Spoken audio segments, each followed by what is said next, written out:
Hello, we are with Stefan at the Openstack Day in Canada. Hi, Stefan. Hi.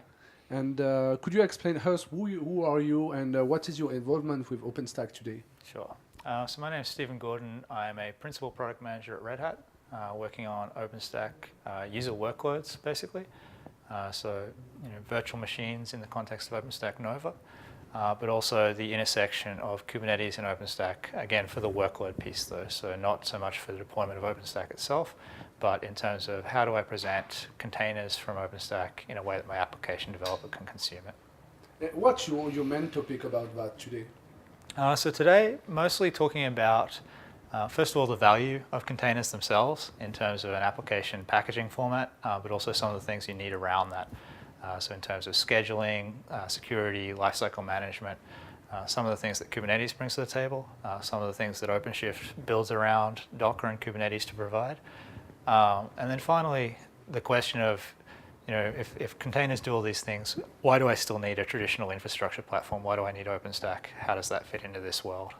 Yeah, today we have a lot of questions about security container because many people think container you only put like code on some little container, but after you have to manage security, you have to manage continuous integration, continuous deployment. That's your main topic. That's really what you try to work today.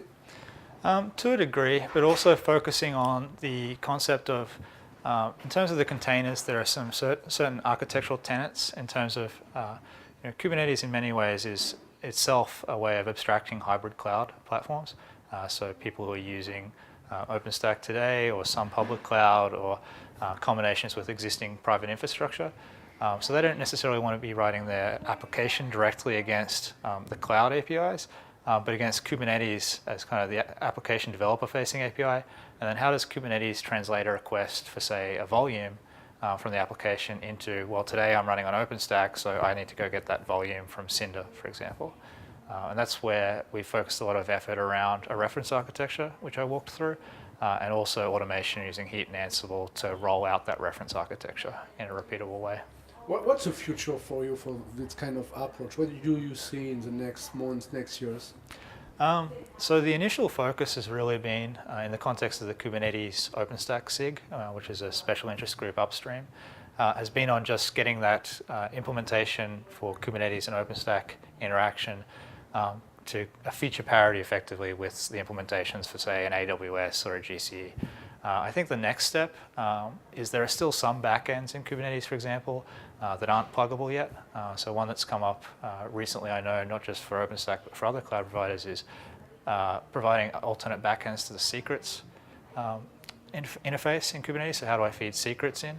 And whether we can, for example, use Barbican in the OpenStack context to feed those secrets in. And then in that context, what I was also talking about today was, in the technology area, we're very quick to think about the early adopters and where we're at, what we're thinking about now.